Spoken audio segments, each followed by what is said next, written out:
Single axis rotation जैसा पिछली बार बात हुआ था. Let's continue with this type of motion, rotation of rigid body.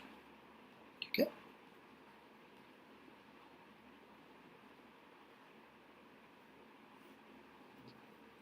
तो इसमें क्या हो रहा है कि हमारे पास में एक रिजिड बॉडी है, राइट, और वो ऐसे घूम रही है कि सारे पार्टिकल्स का एंगुलर वेलोसिटी डायरेक्शन सेम आ रहा है, राइट. जैसे कि यदि हम एक ऐसी एक्सिस बना दें, मान लीजिए ऐसी एक रॉड सी हम निकाल दें इसके थ्रू.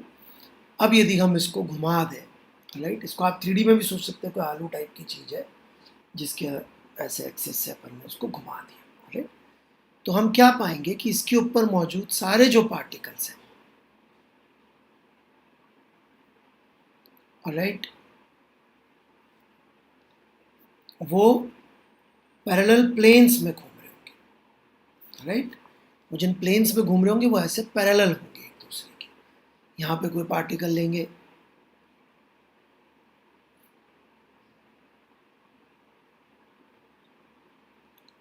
ठीक है कि नहीं, यहाँ कोई लेंगे,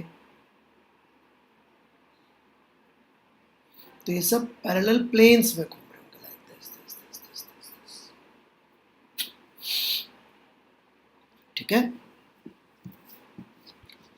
तो ये थोड़ा सा आपको समझना पड़ेगा.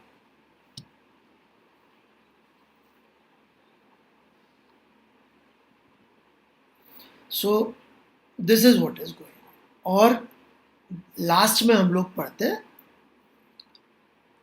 Translation of rotating rigid bodies, right. Combined rotation and translation. तो वहां पे ये एक्सिस ऐसे मूव कर जाएगी. फिलहाल लेकिन हमारा फोकस सिर्फ इसी पे है, ओके, कि हमारे पास एक बॉडी है जो कि ऐसे घूम रही है. अब इसमें कई सारी इंपॉर्टेंट थ्योरम्स और बातें निकल के आती है, तो वो मैं एक एक करके ले रहा हूँ, ठीक है. और चीज़ें समझ में आए इसलिए मैं एक प्लेट लेके डिस्कस कर रहा हूँ. कहने का मतलब मैं रिजिड बॉडी ऐसी बनाऊंगा और ये बोलूँगा उसकी एक्सिस है, ठीक है, ऐसे. आप बोलेंगे सर इसके ऊपर भी हुई तो, इसके ऊपर भी हुई तो, जो इस प्लेन में अपन ने लगाई सारी की सारी फिजिक्स उस प्लेन में भी वैसी की वैसी लग जाएगी, ठीक है. तो इसको हमने कह दिया जो एक्सिस है जो इसके थ्रू पास हो रही है. अच्छा, क्या एक्सिस रिजिड बॉडी के पास होना जरूरी है, के पास होना थ्रू जरूरी है? बिल्कुल जरूरी नहीं है. ये भी देख लीजिए क्योंकि उसका फिजिकली इससे कोई मतलब नहीं है. एक्सिस मतलब क्या है एक ये भी समझ लें अपन साथ साथ, राइट, क्योंकि अभी तक हमने एक्सिस को लूजली यूज किया है. तो एक्सिस मतलब क्या? एक्सिस मतलब कि line on which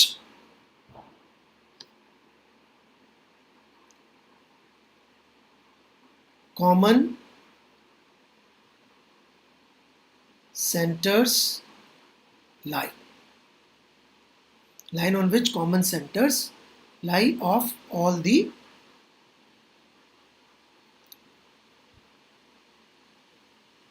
particles of rigid body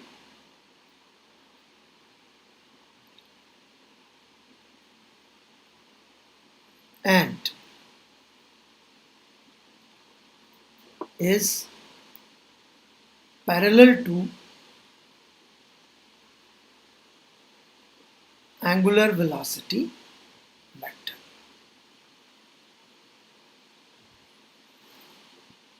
axis वो लाइन है जिसपे सबके कॉमन सेंटर्स लाई करें. जैसे कि 3D में देखेंगे तो you'll realize कि जो भी घूम रहे हैं, राइट, इनका इस पॉइंट से दूरी चेंज हो नहीं रहा होगा. एक सेंटर यहाँ लाई कर रहा है C1, इस प्लेन में चले गए यहाँ C2 लाई कर रहा है, यहाँ C3 लाई कर रहा है. तो जो लाइन इनको ज्वाइन कर रही है that is your axis, right. फिर मैंने ये और क्यों बोला आगे, इसलिए बोला मान लो कि जैसे कि ये एक्चुअली 2D प्लेट ही है, तो इसमें आप देखेंगे एक ही पॉइंट आएगा एक्सिस सेंटर वाला O, फिर क्या करेंगे, तो फिर हम कह रहे हैं parallel to the angular velocity vector, कि मान लीजिए आप ये बॉडी ऐसे घूम रही है, तो ये एक पॉइंट आया P, ये ऐसे सर्कल में घूम रहा है, ओके अबाउट, राइट।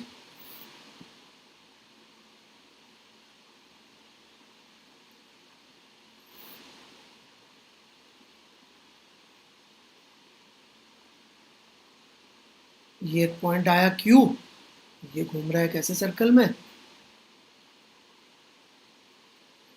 और आप कोई भी पॉइंट बना लेंगे, सबका सेंटर यही Q आ रहा होगा, लेकिन सबका ओमेगा वेक्टर जो है आप देख सकते हैं कि ऐसे आ रहा होगा, तो अपन कह सकते हैं एक्सेस जो होगी O से पास हो रही होगी परपेंडिकुलर टू द प्लेन।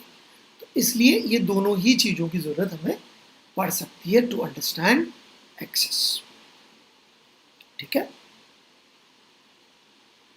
और ये धीरे धीरे हम जब सवाल सॉल्व करेंगे तो एक्सेस आपको और बेहतर समझ में आता रहेगा। रिजिड बॉडी थोड़ा कॉम्प्लिकेटेड चैप्टर है, तो थोड़ी इसमें पेशेंस थोड़ी ज़्यादा ही मतलब चाहिए होती है, it is very very patience का काम रिजिड बॉडी सीखना। हर चीज़ यदि अपन ये मान के चलें कि इमीडिएटली अभी पढ़ते ही समझ में आ जाएगी, तो ऐसा नहीं होगा, काफ़ी चीज़ें थ्रू स्लो लर्निंग भी समझ में आएगी,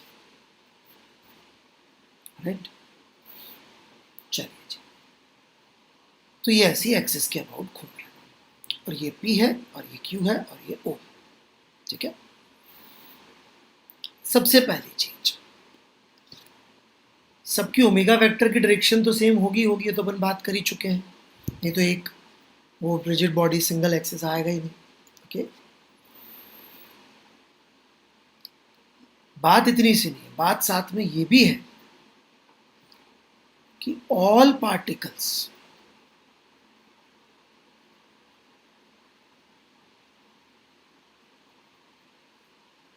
on rigid body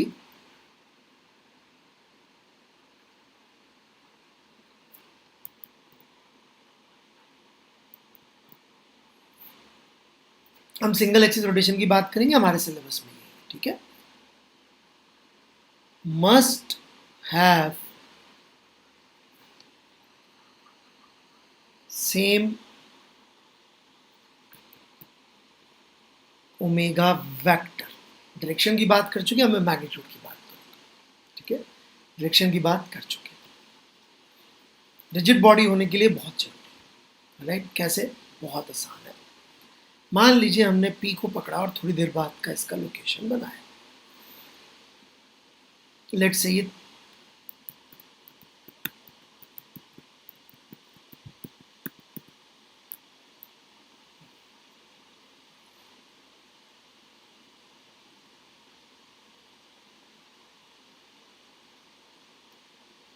θ1 घूम के आ गया,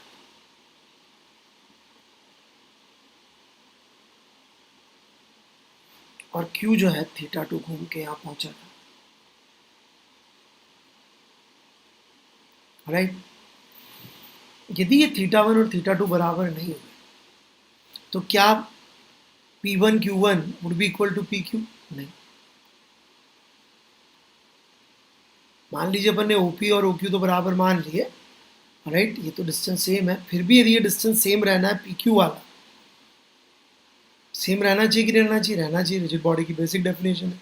सो आप देख सकते हैं कि P1 Q1 को यदि PQ के बराबर होना है, बड़ी ऑब्वियस सी बात है, तो θ1 must be equal to θ2, right. या इसको dθ1 is equal to dθ2 कह लीजिए, या फिर ω1 इज इक्वल टू ω2 कह लीजिए। मतलब कि दोनों सेम एंगुलर वेलोसिटी से ही घूम रहे होंगे, तभी जो है ये रिजिड बॉडी कहलाएगी, नहीं तो बॉडी रिजिड रहेगी, उनके बीच का डिस्टेंस चेंज हो जाएगा, राइट।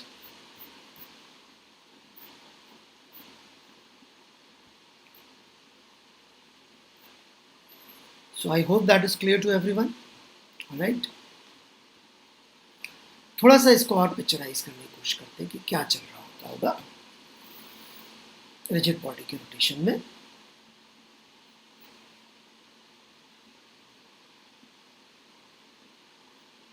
देखिए, यदि हम ये सेंटर है या एक्सेस है, राइट, ओ कह देते हैं इसको। यदि हम यहाँ एक रेडियम की बिंदी लगा दें, पॉइंट ए पे एक रेडियम की बिंदी लगा दें, पॉइंट बी पे रेडियम की बिंदी लगा दें,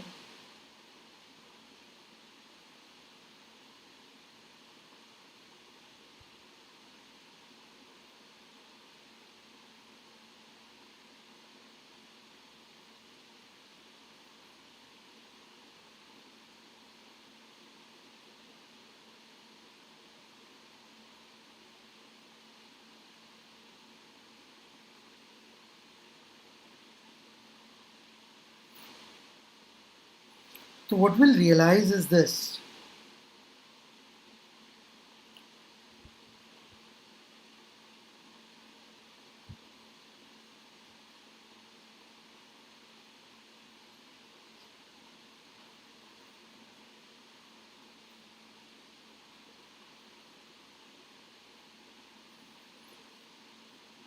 कि ये सर्कल में घूम रहा होगा, ये भी सर्कल में घूम रहा होगा, और सेम एंगुलर वेलोसिटी से ये घूम रहे होंगे, और मैं कितनी भी बिंदियां लगाते जाऊँ मैं दिखते जाऊंगा कि हाँ ओ के अबाउट सर्कल में घूमने वाले पार्टिकल्स की संख्या बढ़ती जा रही है, बढ़ती जा रही है। मतलब जितने भी पार्टिकल दिखेंगे सब इसके अबाउट कॉमन सेंटर के अबाउट सर्कल में घूम रहे होंगे, राइट।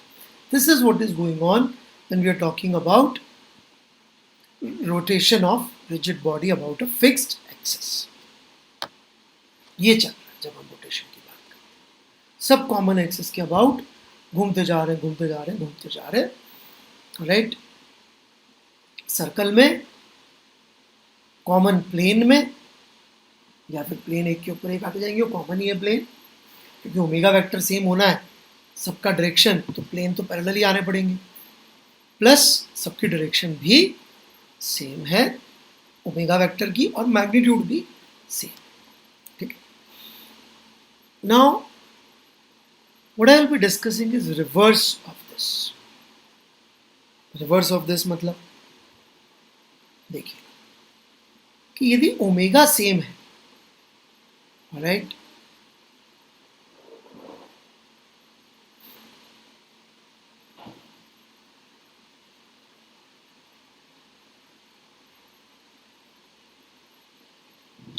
तो हम ये प्रूव कर सकते हैं कि रिजिड बॉडी है, जस्ट रिवर्स, ठीक है। तो ये O, ये A, ये इसकी लीनियर वेलोसिटी आ जाएगी यदि ये इस ओमेगा से घूम रहा है तो, राइट। और ये हम लोग B बना देते हैं,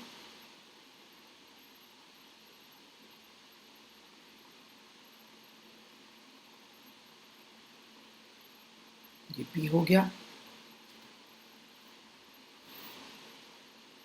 ये इसकी लीनियर वेलोसिटी आ जाएगी, ये डिस्टेंस r2 है तो ओमेगा r2,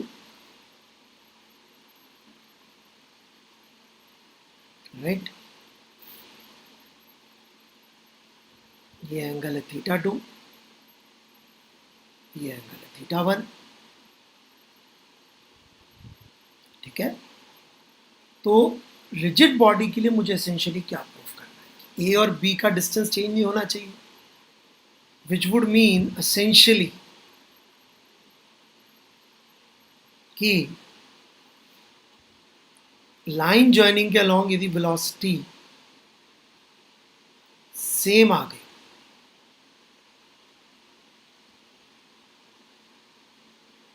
तो काम हो जाएगा। लाइन ज्वाइनिंग के अलोंग यदि वेलोसिटी सेम आ गई तो इससे प्रूव हो जाएगा कि ये A और B का डिस्टेंस एक दूसरे के रिस्पेक्ट में चेंज नहीं हो रहा। So I have to prove omega r1 cos θ1 is equal to omega r2 cos θ2, which is actually यदि आपने solution of triangles पढ़ लिया है मैथ्स में, जैसा मुझे पता है कि पढ़ लिया है, राइट। तो ये θ2 है, तो ये एंगल हो गया आपका 90 माइनस θ2, और ये एंगल तो ऐसे ही दिख रहा है 90 माइनस θ1। तो R1 by sine of 90 minus theta 2, यही होगा साइन रूल। 90 माइनस थीटा 2 सामने वाला एंगल लेते थे, right, must be equal to R2 बटे sine of 90 minus theta 1, which proves my point. Very easy. तो हमने दो चीजें प्रूफ करी है अभी तक। एक, हमने ये प्रूफ किया है कि रिजिड बॉडी है तो ओमेगा सेम होना पड़ेगा। रिवर्स प्रूफ किया है कि यदि एक कॉमन पॉइंट के अबाउट सेम ओमेगा वेक्टर से घूम रहे तो इनके बीच की दूरी चेंज नहीं हो रही, राइट। एक प्लेन की बात करें तो इस प्लेन के ऊपर ले जाएगा तो वहाँ प्रॉब्लम थोड़ी सी अलग हो जाएगी। जो ए के ऊपर है उसमें कैसे करेंगे, वो सब चीज़ें थोड़ी सी डिफरेंट हो जाएगी, ओके। बट हम लोग एक प्लेन के लिए तो बड़ी आसानी से सब चीज़ें समझ सकते हैं। प्लेन के ऊपर जाने का कोई खास मतलब नहीं निकलेगा, आपको धीरे धीरे समझ में आ जाएगी, क्योंकि वो एक प्लेन रिजिड बॉडी प्रूव हो गया तो उसके ऊपर वाला प्लेन रिजिड बॉडी प्रूव हो गया, और इन प्लेन्स के बीच की दूरी चेंज हो नहीं रही है किसी भी पॉइंट के, तो वो पूरी रिजिड बॉडी प्रूव हो जाती है। आगे बढ़ते हैं हम लोग।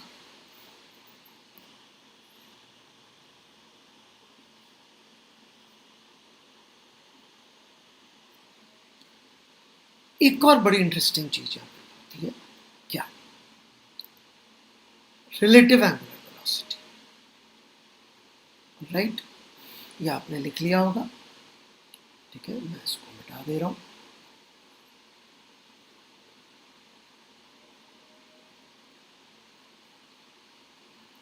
What is this idea of relative angular velocity?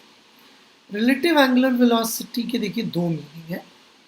एक है ओमेगा 2 माइनस ओमेगा 1, ओके। हम वो मीनिंग कब लेंगे और कब हम लोग एक दूसरा मीनिंग लेंगे, ये बड़ा इंटरेस्टिंग डिस्कशन है जो धीरे धीरे मैं कोशिश करूंगा आपको समझाने की, ओके। एक है जी ओमेगा 2 माइनस ओमेगा 1, एक है ओमेगा 2 विद रिस्पेक्ट टू 1 को सोचने का तरीका कि velocity of 2 with respect to 1 का perpendicular component upon line journey, ठीक है। फिलहाल मैं इसकी बात कर रहा हूं। कई लोग सोचेंगे सर इसका तो आप डिस्कस अभी नहीं कर रहे हो, करेंगे, जरूर करेंगे, थोड़ा पेशेंस रखिए, राइट। अभी हम बहुत कॉम्प्लेक्स और डिफिकल्ट चीज़ों में जा रहे हैं। Rotational dynamics is like a saga. तो जब अपनी वो पिक्चर आई थी बाहुबली, तो बाहुबली 1 खत्म होने पे आपने ऐसा तो नहीं कहा होगा यार पैसे वापस करो, ये तो बताया नहीं कटप्पा ने बाहुबली को क्यों मारा। तो थोड़ा सा पेशेंस चाहिए, हैव पेशेंस, धीरे धीरे पर समझ पाएंगे, राइट। मैं जरूर ये चीज़ लूँगा कि ये नहीं ले रहे, फिलहाल ये ले रहे हैं, और इन दोनों मीनिंग का अंतर क्या है ये बिल्कुल अगले लेक्चर में मैं डिस्कस करूँगा। थोड़ा आपको सोचने का टाइम मिल जाए, बस इतना चाहता हूँ। फिलहाल मैं ए के रिस्पेक्ट में ओ का एंगुलर वेलोसिटी लिखना चाहूँ, ए के रिस्पेक्ट में ओ का, तो बड़ा आसान सा टास्क है भाई। ओ रेस्ट पे है,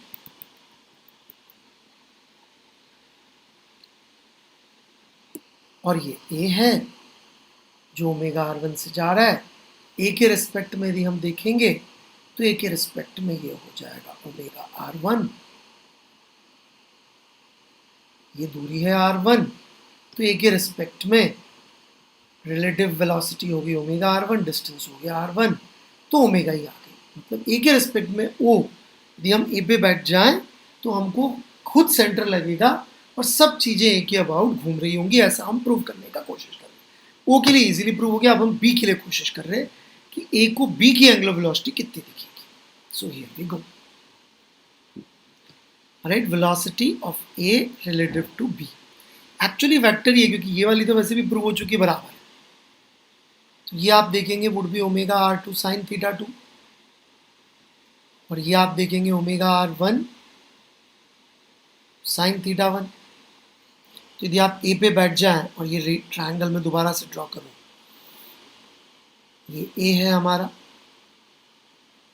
ये बी है, और अब की बार मैं ए पे बैठ गया हूँ, ऑलराइट, और ये एंगल मेरा 90 माइनस थीटा 1 है, ये एंगल मेरा 90 माइनस थीटा 2 है, और b की velocity with respect to a लिखूंगा, ऑलराइट, तो वो कितनी आएगी? वो आएगी भाई, यहां लिख देता हूं मैग्नीट्यूड,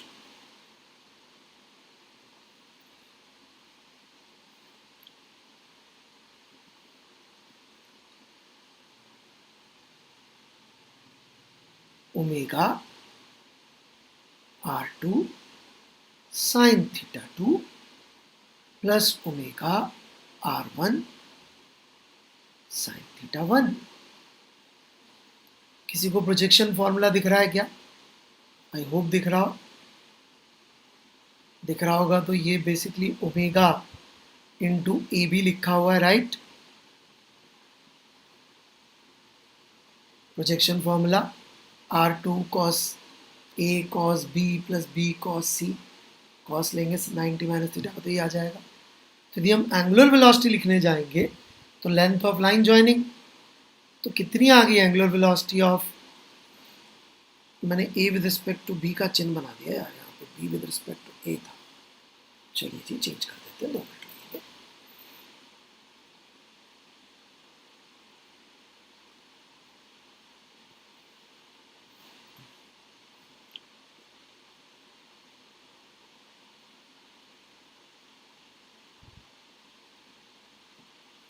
तो omega of b with respect to a कितनी आ गई? VBA बटा AB which is omega. So that's ये तो बड़ा जबरदस्त कंक्लूजन है। क्या जबरदस्त कंक्लूजन है कि रिजिड बॉडी पे यदि हम किसी एक पॉइंट पे बैठ जाएं और बाकी पॉइंट्स को देखें तो हमें क्या दिखेगा?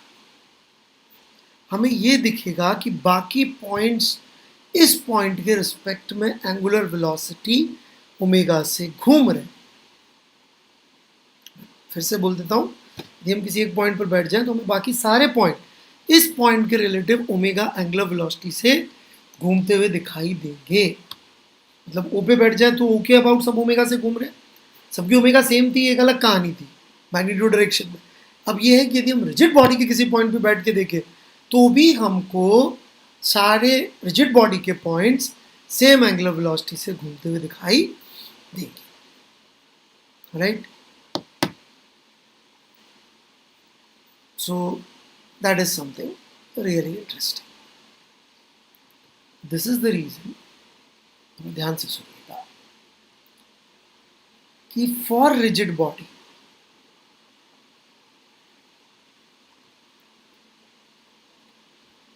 we don't need to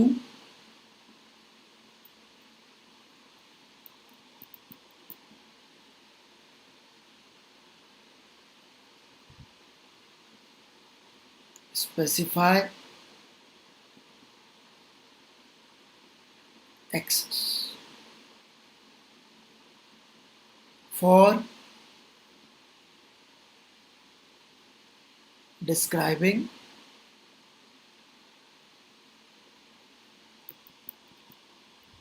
या measuring ज़्यादा अच्छा वर्ड रहेगा। For rigid body we do not need to specify axis for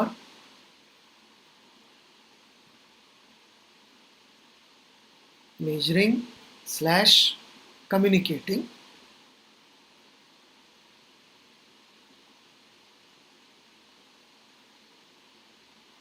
theta, omega and alpha. क्योंकि रिजिड बॉडी के सारे पॉइंट्स के अबाउट सेम होगा तो हम यदि कोई एक्सिस नहीं बोलते तो इसका मतलब रिजिड बॉडी के किसी पॉइंट के अबाउट या उसकी एक्सिस के अबाउट नाप रहे हैं, रिजिड बॉडी के किसी पॉइंट के अबाउट या उसकी एक्सिस के अबाउट नाप रहे हैं।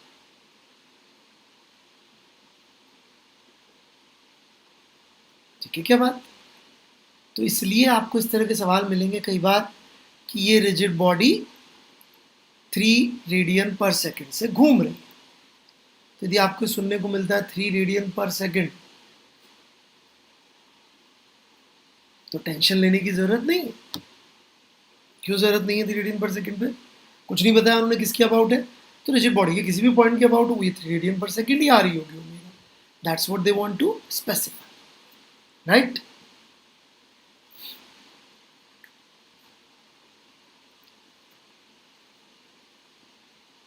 So that's it.